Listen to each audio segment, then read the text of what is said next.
Добро вечер, благодарам на поканата, сегогаш ми е чест да бидам овде. Благодарам на можност еве да бидам дел од вашата ценета емисија. Еве вака, моето семејство е моја гордост и јас моето семејство малку го ширам пошироко тоа што е законот за семејство и моите братучеди први се мое семејство. Во рамките на едно семејство можно е да имаме ние несогласување.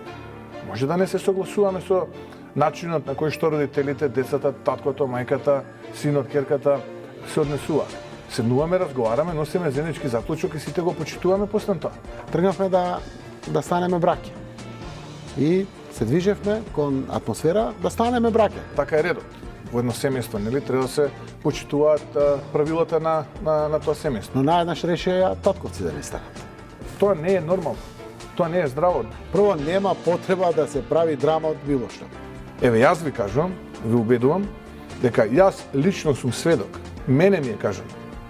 Ама не можете да не напишете за цар Самуил дека имало и 14.000 војска на кое што сите биле ослепени, а на секој 100 оставено со по едно око. За жал, еве, им посакувам многу здравие и побрзо закрепнување.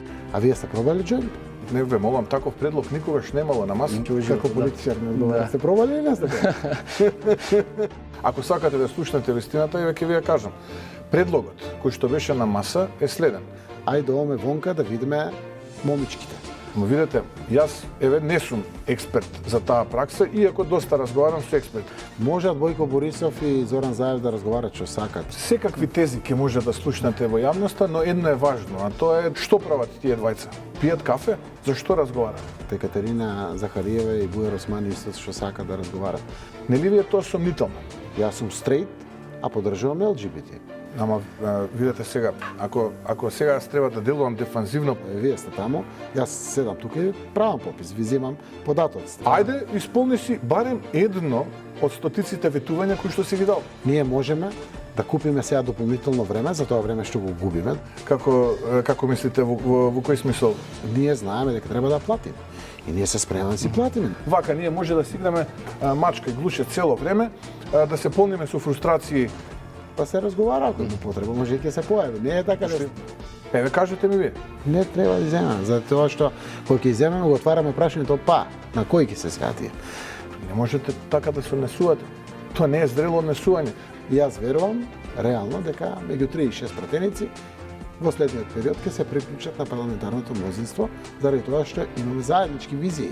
Секогаш и во политичката филозофија мултиплицирајте таа со најмалку 4-5. Не е така лесна работа. Еве сега ќе видиме колку ќе гласат. Мојата политика беше секое зрно во амбара. Тоа ви е речиси 3 години и буквално ако некој бил промотор на таков тип на политика, тоа сум бил јас. И јас замислувам дека први, втори и трети ќе бидам дома во пиџами. Ама еве да не се караме и да прифатиме се. Тоа треба, тоа е решение. Еве јас никогаш тоа нема да го прифатам. Жалам што до крај ова интервју не даде резултат. Мене ми беше интересно.